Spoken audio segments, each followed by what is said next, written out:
징기스칸은 몽골이라는 나라를 세운 사람인데 역사 속에서 지구상의 가장 큰 영토를 차지하였던 정복자입니다. 이 사람에게 아들이 6명이 있어요. 하루는 아들 6명을 불렀습니다. 그리고 한 아들에게 젓가락을 5개씩, 나무 젓가락을 5개씩 주었어요.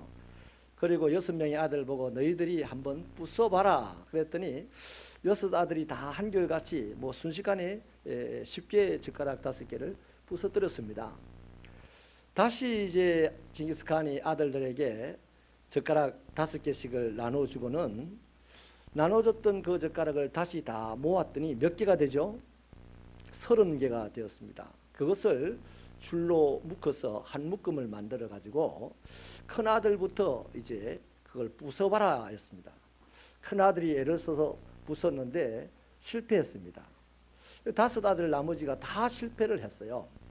이때 이제 이 징기스칸이 아들을 훈계하기 시작합니다. 뭐라고 훈계했냐면 바로 그것이야. 너희 하나하나는 약하지만 함께 힘을 합하면 누구도 너희를 당하지 못할 만큼 큰 힘을 가지게 될 것이야. 그렇게 훈계를 해 주었습니다. 사랑하는 성도 여러분, 철학자 아리스토텔레스는 인간은 사회적 동물이다라고 했었습니다. 무슨 말이냐 하면 사람이라는 것은 결코 홀로 살아갈 수 없는 그런 존재라는 것이죠. 그러므로 사람은 다른 사람과 반드시 더불어 협력하면서 살아야만 합니다. 이것은요, 우리의 가정생활이나 신앙생활이나 사회생활 등 우리 인간관계 전체의 영역에서 적용되는 것입니다. 이 협력이라는 것은 본인뿐만 아니라 상대방의 삶의 질까지도 높여주는 아주 유익한 인간 활동입니다. 자, 오늘 본문은요, 사람이 혼자 사는 것보다도 둘이나 셋이 협력하면서 살아가는 것이 좋아서 상이 있다라고 하신 말씀이에요. 그 상이 뭔가 하니 추운 겨울에는 따뜻하게 살게 되는 것이고 전쟁이 일어났을 때는 전쟁에서 승리를 하게 되는 것이고 사업이나 일을 할 때는 성공하게 된다는 것입니다. 지극히 맞는 말씀이죠. 예를 들면 2 사람이 사냥을 갔는데 어쩌다가 한 사람이 낭떠러지에 굴러 떨어졌을 때 한 사람이 낭떠러지로 내려가서 그 사람을 부축해 올리면 살아갈 수가 있어요. 그런데 혼자 사냥을 갔다가 낭떠러지에 같은 식으로 굴러 떨어졌다면 그 사람은 스스로 일어날 방법이 없고 또 누구도 그를 일으켜줄 사람도 없습니다. 그렇게 쓰러진 채로 밤을 맞게 되면 동사하기 십상이고 짐승에 물려 죽기 십상인 거죠. 이것은 상이 아닙니다. 화입니다. 화를 입고 살려면 혼자 살면 돼요. 그러나 상을 누리고 살려면 2 이상이 반드시 살아야 되는 것입니다. 여러분, 협력이라는 것이 우리들의 인생살이의 행복을 위해서 아주 중요한 요소인데 바라건대 우리 새벽교회 성도들은 다른 사람과 협력하는데 특별한 능력을 소유하게 되시기를 축복합니다. 그렇다면 어떤 태도로 살아야 협력이 가능하냐 이 말이죠. 협력은 그냥 협력할 거야 라고 마음만 먹는다고 협력이 되는 게 아닙니다. 그래서 보통 사람들 관계 보면 쉽게 협력했다가 쉽게 깨어지고 더 큰 원수로 지내는 경우가 흔하지 않습니까? 그래서 협력이 가능하려면 삶의 태도가 어떠한 것인지 알고 그러한 태도로 살아가기 위해서 배우고 또 배우고 훈련하고 또 훈련해야만 그 사람은 드디어 협력을 할 수 있는 능력자가 되어서 자신의 인생도 질적으로 좋고 다른 사람의 인생도 질적으로 훌륭하게 만들어주는 멋있는 삶을 살아가게 되는 것입니다. 그래서 어떤 태도로 살아야 협력이 가능하냐? 3가지 태도가 필요합니다. 첫째는요, 내 앞에 있는 상대방을 이해할 줄 알아야 합니다. 인간은 모두가 얼굴 모양이 다른 것과 같이 출신이 다르고 삶의 환경이 다릅니다. 또 취미가 다르고 성품조차도 다 다릅니다. 그렇기 때문에 상대가 나와 다름을 이해할 때에 비로소 그 상대와 협력할 수가 있게 됩니다. 만약에 상대가 나와 다르다는 것을 이해하지 못하면 자기 환상에 빠져가지고 저 사람 왜 저래? 왜 저 사람은 나와 같은 생각을 못하지? 왜 저 사람은 나와 비슷한 행동을 못하지? 자기 환상에 빠져가지고 특히 부부 가운데 이런 게 많아요. 그래서 부부 사이에 금이 가게 되는 것입니다. 그러나 여러분, 상대가 나와 다르다는 사실을 충분히 이해하고 사는 사람은 그 상대를 기다려줄 수도 있고 배려해 줄 수도 있고 또 그래서 그 상대로 하여금 기분 좋게 할 수가 있습니다. 편안하게 할 수가 있어요. 그 결과 서로는 서로를 위해서 협력하는 관계로 발전해 갈 수가 있는 것이죠. 어느 날 바리새인들이 대낮에 간음하다가 들킨 여자를 붙잡아 왔어요. 도무지 바리새인들로서는 이 여인을 이해할 수가 없어요. 그래서 죽여버릴 심산으로 예수님에게 데려왔습니다. 그런데 예수님은 이 여인을 충분히 이해하고 배려했어요. 그래서 한 말씀이 뭡니까? 너희 중에 죄 없는 자가 먼저 돌로 이 여자를 쳐라. 그 사람들이 다 머쓱해하면서 떠나가 버렸어요. 그리고 이 여인을 부를 때에 최극존칭으로 여자여, 오늘로 치면 뭐라고 할까, 상당히 높여서 부른 말입니다. 여자여가. 그렇게 배려를 했더니 이 여자가 어떻게 돼요? 감동을 먹어요. 세상 천지에 한 번도 자기를 감동시켜준 남자가 없었는데 이 예수가 자기를 감동을 시켜줬어요. 왜일까요? 자기를 이해해주고 자기를 배려해줬기 때문입니다. 자기가 여태까지 수없이 많은 남자를 만났지만 한 번도 이해해주고 배려해주는 남자를 본 적이 없는데 오늘 생면부지에 말도 한번 안 섞은 이 남자는 나를 이해해주고 나를 배려해주는구나. 평생 지 남편처럼 생각하고 예수님을 따르기 시작하는 거예요. 할렐루야. 여러분, 바디메오는 우리가 잘 아는 시각장애인입니다. 앞을 보지 못하는 그가 예수님이 지나간다는 소리를 들었을 때에 어쨌든 예수님을 통하여서 자기 소원을 이루고 싶었습니다. 앞을 보는 사람이 되고 싶었어요. 그래서 방법이 따로 없어서 예수님을 고래고래 고함을 질러서 불렀습니다. 그런데 그 시끄러운 소리를 이 사람이 도대체 왜 이렇게 시끄럽게 미친 듯이 소리를 지르는지 아무도 이해하지 못했습니다. 심지어는 제자들조차도 그 바디메오의 소리 지르는 것을 이해하지 못하고 오히려 시끄럽다고 하면서 책망을 하기까지 했죠. 그런데 예수님은 바디메오를 이해했습니다. 저 사람을 불러와봐라. 그 바디메오에게 네가 원하는 것이 뭐냐라고 물어주었습니다. 이 귀찮은 인간, 동네를 시끄럽게 하는 인간, 나의 걸음을 방해하는 인간, 확 차뿔라마 이러지 않고. 그래서 이 바디메오가 자기 소원을 이야기했죠. 예수님은 그 소원을 들어주셨습니다. 여러분, 나중에 어떻게 됩니까? 바디메오는 그날부터 예수님을 따라다녔어요. 아니, 소원이 이루어졌어요. 세상 보는 눈이 생겼어요. 그러면 온 천지 세상이 어떻게 생기는지 구경하러 다녀도 마땅할 텐데 세상 보고 싶은 생각은 싹 사라지고 자기 눈을 뜨게 해주신, 자기를 이해해 주시고 자기를 배려해 주신 그 예수만 보고 살겠다고 그 돛도 벗어 던져버리고 그렇게 예수를 쫓아갔다는 겁니다. 그 돛을 벗어 던졌다는 것은 이제 예수를 쫓아가지 아니하고는 맞아 죽는다는 겁니다. 빨가벗고 돌아다니는 사람을 놔두겠습니까? 그 동네에서. 그래서 그렇게 예수를 따르는 사람이 되었어요. 여러분, 이 가늠하다 붙잡혀온 여인은 어떻게 됩니까? 훗날 예수님의 장사를 준비하면서 자기의 항류옥합, 평생 벌어모았던 그 항류옥합을 깨트려서 예수님의 머리 위에 쏟아붓고 자기 눈물을 예수님의 발에 흘리면서 자기 머리칼로 예수님의 발을 닦아 주었습니다. 이렇게 이 바디메오나 가늠하다 붙잡혀온 여인, 세상 천지 누구에게도 이해받지 못했지만 예수님에게 이해받고 배려받아서 그들은 예수님의 협력자가 되었습니다. 여러분, 바디메오가 그 이해 어디 갔겠어요? 성경에 없지만은 옷을 벗어버리고 따라갔다는 말은 평생 따라갔다는 얘기입니다. 목숨 걸고 따라갔다는 얘기죠. 사랑하는 여러분, 다른 것은요, 나와 다른 것은 상대방이 나쁜 것도 아니고 잘못된 것도 아닙니다. 그냥 차이일 뿐입니다.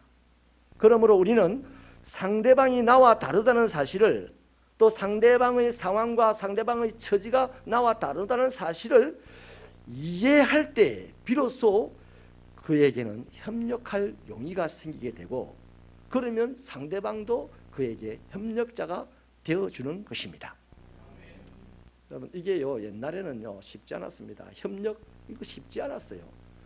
꼭 보면 마음 맞는 사람끼리만 협력하거든요. 그래서 확장성이 없어요.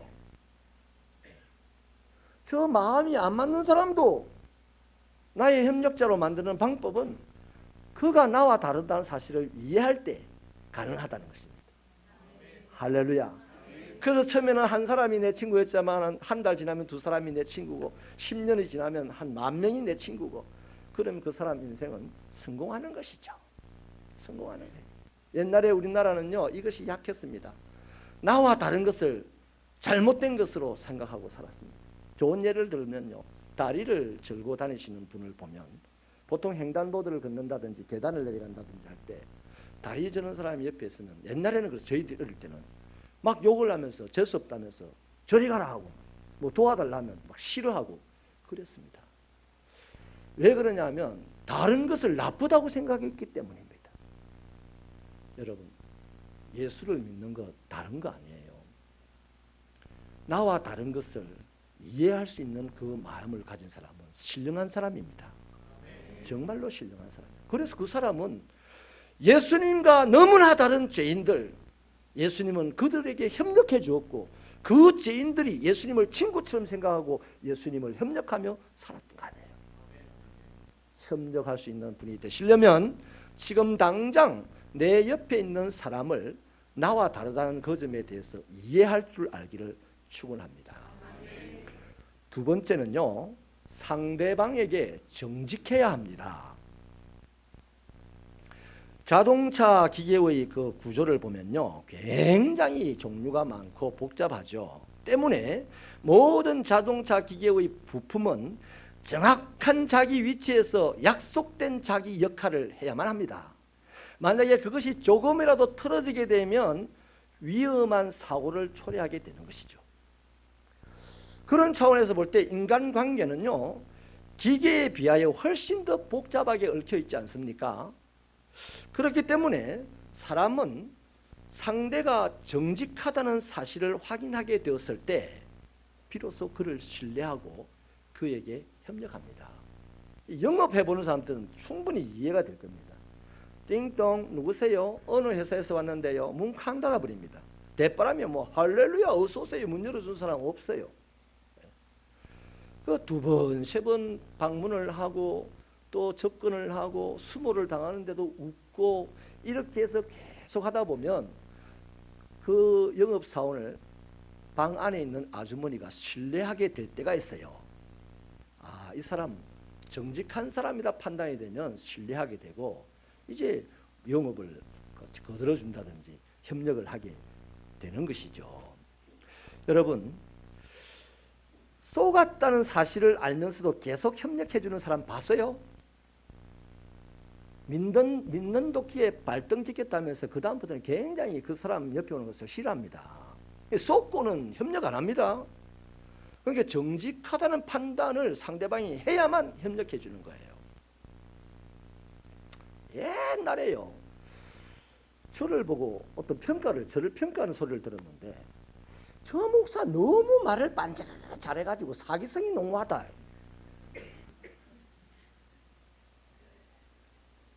그 제가 목사가 되고 지금 20년이 훨씬 넘었는데, 우리 교회에 와서 목회를 한 지가 벌써 10년인데 10년 동안 제게 사기당하신 분 있어요? 저 정직하고 솔직하게 목회하려고 몸부림치는 사람입니다. 말을 잘하면 안 되는가 봐. 더듬고 막 땀을 뻘뻘 흘리고 말할 때 이래야 됩니까? 네. 전도서 7장 29절에 보면요, 하나님은 인간을 정직하게 만들었는데 사람이 꾀를 지었다, 꾀를 내었다 이렇게 얘기를 해요.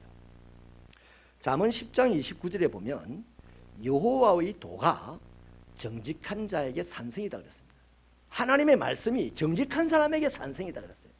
내가 정직하지 않으면서 막 하나님의 말씀 갖다 붙이고 이러면요, 그게 나를 지키는 산성이 되는 게 아니고, 내가 정직하게 살 때 내 입에 나오는 하나님의 말씀이 강한 역사를 일으키는 것이다. 그 하나님이 나를 만들 때 정직하게 만들어 놨으니 사람은 애시당초 정직해야 되는 거예요. 아멘입니까? 애시당초 정직해야 돼요. 그 하물며 하나님은 위에 계시고 우리는 아래에서 인간들과의 관계를 맺는데, 인간관계에 하나님의 뜻을 이루는 것이 정직하게 사는 겁니다. 그래서 두 사람이 나를 볼 때 저분 정직하구나 이러면 나의 일에 협조를 해주는 거죠. 저 사람한테 한 번 쏘갔더니 이제는 막 안 쏘갈 거야 이렇게 하면 안 되잖아요. 정직한 삶을 살아가는 저와 여러분 되시기를 축원합니다. 여러분, 우리 인생에서 크고 작은 싸움이 일어나거나 심각한 원한의 고통이 일어나는 것은 거의가 다 정직하지 못한 인간관계에서 시작되는 겁니다. 조금 정직하지 못하면 작은 갈등이 일어납니다. 크게 정직하지 못하면 심각한 싸움이 일어납니다. 더 크게 정직하지 못하면 이제 원한에 맺혀서 살아갈 수밖에 없는 관계가 되는 거예요. 우리 옆 사람에게 한번 축복합시다. 이제부터 우리 크고 작은 일에 정직하십시다. 또 봐라, 자기는 이미 여태까지 정직하게 살아왔다고만 한다. 작은 일에도 정직해야지.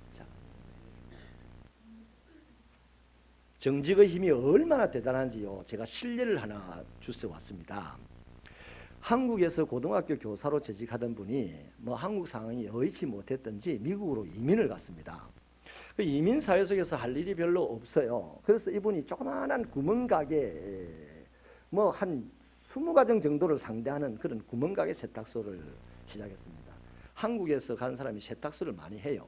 다 이런 조그마한 이제 세탁소를 하는데, 이분이 세탁소 하면서 매일같이 그냥 12분도 때려치야지 이런 생각을 할 때가 많았다고 합니다. 왜냐하니까 한국에서는 그래도 떵떵거리면서 큰 소리 치면서 선생으로 살았는데, 이곳에 와가지고 이거 노예처럼 그냥 살아가는 자기 모습이 너무너무 비참하게 느껴져 가지고 매일같이 때려쳐야 되겠다는 결심을 하는데, 그 때려치면 또 살 수도 없어. 그래서 어쩔 수 없어서 하고 있는 그런 중에 어느 날 세탁물 온 것을 정리를 하다 보니 호주머니 안에 $2,700가 들어있습니다. 그래서 이분이 이제 불평을 이렇게 쏟아놓습니다. 젠장, 참으로 비참하게 살아가는 나에게 오늘은 이것도 나를 시험에 들게 하는구나. 그래서 이제 투덜거린 거죠. 그리고 돈을 한쪽에 이제 제껴놓고서 이제 세탁물을 세탁기 안에 집어 넣었습니다. 며칠 후에 이제 이 세탁물 주인이 찾아온 거예요. 이제 물건 찾으러 온 거죠. 그래서 이분이 대뜸 이제 큰 소리를 쳤습니다. 아니 말이지, 이런 걸로 나를 시험에 들게 합니까? 막 이렇게 이제 소리를 쳤대요. 그래서 그 세탁물 주인이 그 돈을 받아가면서 싱긋이 웃고는 그냥 갔대요. 그리고 한 달포가 지나가지고 이분이 또 찾아왔는데 한 가지 제안을 하러 왔던 것입니다. 무슨 제안이냐면, 당신이 우리 세탁 공장 운영을 맡아주면 좋겠습니다. 그랬던 거예요. 알고 보니까 이 사람이 누구냐면 미국의 유명 항공사의 부사장이었습니다. 그래서 그 세탁 공장의 운영자가 되어 들어갔고, 지금 현재는 700명의 세탁소 직원을 둔 엄청난 기업인이 되어 있다고 합니다. 여러분, 정직함이라는 것은 이렇게 힘이 있어요. 우리 정직하십시다. 하나님이 정직하게 만들어 놨으니까 언젠가 하나님께서 정직한 그 사람에게 이런 대박의 인생이 터지도록 해줄 것이다, 이 말입니다. 아멘이십니까? 그러니까 지금 거짓이 가득한 지금 우리 시대에 우리가 살고 있다고 해서 저와 여러분의 정직을 위하여 용기를 가지시기를 바랍니다. 이 세상이 거짓이 가득하다고 내가 속기는 세상 속에서 살아간다고 나도 속여야 되지, 이런 마음을 가지고 정직의 기준을 쑥쑥 자꾸만 낮춰가는 그런 싸구려 그리스도인들이 되지 않기를 주님의 이름으로 축원합니다. 축원합니다. 그래서 이러한 일상의 삶을 통해서 주님은 반드시 드러나게 되어 있어요. 진정한 영성이라는 것은요, 산을 들어서 바다에 옮기는 것이 영성이 아니에요. 그 마귀도 할 수 있는 일입니다. 그런데 마귀가 하지 못하는 거 있어요. 하나님의 사람만 할 수 있는 것이 있어요. 일상에서 그리스도의 모습이 나타나게 하는 것. 일상에서 그리스도의 냄새가 나게 하는 것.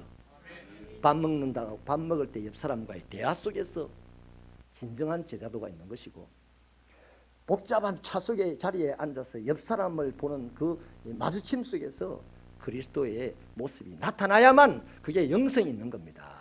신령한 그리스도인이라는 거예요. 이렇게 내 삶의 모든 분야에서 하나님을 속이지 아니하고 내 상대방을 속이지 아니하고 그렇게 정직하게 살아가려고 몸부림치는 여러분이 되셔서 하나님이 주시고자 하는 복을 받아 누리기를 축원합니다. 세 번째는요, 상대방 앞에서 겸손해야만 협력할 수가 있어요. 세상의 인간관계는 언제나 상대적입니다. 내가 상대방을 무시하면 상대방도 반드시 나를 무시해요. 내가 상대방을 축복하면 상대방 나를 축복하고, 내가 상대방을 칭찬하면 상대방 나를 칭찬하고, 내가 상대방을 비난합니까? 그 사람 반드시 자기도 비난을 받습니다. 그래서 여러분, 빌립보서 2장 4절에 보면 겸손한 사람의 특징을 잘 말해주는 것이 있는데, 자기보다 남을 낮게 여기는 것이라고 합니다. 사람 관계에 보면요, 당장 보입니다. 저 사람이 나를 하대하는구나. 저 사람이 나를 존대하는구나. 그걸 존대한다고 느끼면 나도 존대해 줍니다. 하대한다고 느끼면 나도 하대할 수밖에 없어요. 막 더러워서 겉으로는 안 해. 속으로 하대한다 이 말이에요. 안 입고 와서 겉으로는 할 수 없어요. 하대하면 떠날까 봐서. 그러나 속으로는 하대할 수밖에 없는, 그게 상대적인 인간관계입니다. 제가요, 목사님들 모임을 이렇게 가면요, 저보다 5살이 어린 이 목사님이 만나면 저한테 말을 놔요. 너무 자존심이 상해가지고 참다가 못 참아가지고 어느 날 불렀습니다. 조용히. 화장실 비슷한 옆으로. 그래서 목사님 몇 살이세요? 이렇게 물으니까 자기 몇 살이래. 나는 우리나라 나이로 57이요. 이러니까 목사님이 내보다 5시간 많네요. 그러니 앞으로 말 조심하세요. 이렇게 이제 말로 한 대 때려줬어요. 아이고, 예, 조심하겠습니다. 몰랐습니다. 그래요. 제가 지금은 아닌데 그 당시엔 되게 동안이었던가 봐요. 그런데 그 친구가 지금도 내한테 말을 놓는다 아닙니까? 버릇이 그래 들었어요. 그래 이제는 이제 편한 사이가 돼가지고 그럽니다. 야, 목사님 볼 때마다 난 목사님을 잊어버려요. 나이를. 자기보다 어리게만 자꾸 보인대. 내가 철이 없기도 한가, 그런 생각을 하기도 합니다. 여러분, 문제는 그 사람 내한테 인정을 못 받아요. 물론 내가 별 볼 일 없는 사람입니다만은 뭔가 좋은 일을 하나 해주고 싶어도 그 사람 옆에 있는 사람한테 자연히 해주게 되더라고요. 그런 겁니다. 사랑하는 여러분, 에베소서 4장 2절에도 보면 겸손한 사람의 특징을 밝혀주고 있는데요. 오래 참음으로 사랑 가운데서 서로 용납하고 평안을 메는 줄로 성령이 하나 되게 하신 것을 힘써 지킨다, 이렇게 했습니다. 여러분, 겸손한 사람, 우리 누가 겸손한지 알 수 있어요. 그러므로 겸손하게 되기를 바랍니다. 겸손한 사람은요, 상대방의 훌륭한 점을 칭찬할 줄 압니다. 상대방의 약점을 덮어줄 줄 압니다. 그 상대방의 약점이 강점이 될 때까지 기다려줄 줄도 알아요. 할렐루야! 얼마나 멋있습니까? 그런데 교만한 사람은요, 상대방의 강점을 깎아내리려고 몸부림을 칩니다. 상대방의 약점은 비난하는데 재주가 탁월합니다. 그래서 그는 상대방의 약점이 강점이 될 때까지 절대 기다려주지 않습니다. 더디고 부족한 상대를 편안하게 해주지도 않습니다. 그냥 샤! 하고 자기 혼자서 일해버리고 가버립니다. 그리고는 멸시하죠. 그를 더디다고 멸시하고 미련하다고 멸시하고. 여러분, 주로 누가 교만해지기 쉬우냐면요, 가진 자들이, 배운 자들이, 봉사 잘하는 자들이, 하나님의 능력의 은사를 많이 받은 자들이 교만하리가 딱 십상입니다. 인정하시면 아멘입니다. 그런 사람들이 봉사를 막 하는데 제발 봉사해서 받아야 될 하나님의 축복을 받으시기 바랍니다. 그런데 그분들이 실컷 봉사하고도 왜 못 받습니까? 왜 인정 못 받습니까? 딱 이유가 하나. 자기처럼 봉사 안 하는 사람을 멸시해버려요. 능력 없는 사람을 멸시해버려요. 배우지 못한 사람을 멸시해버려요.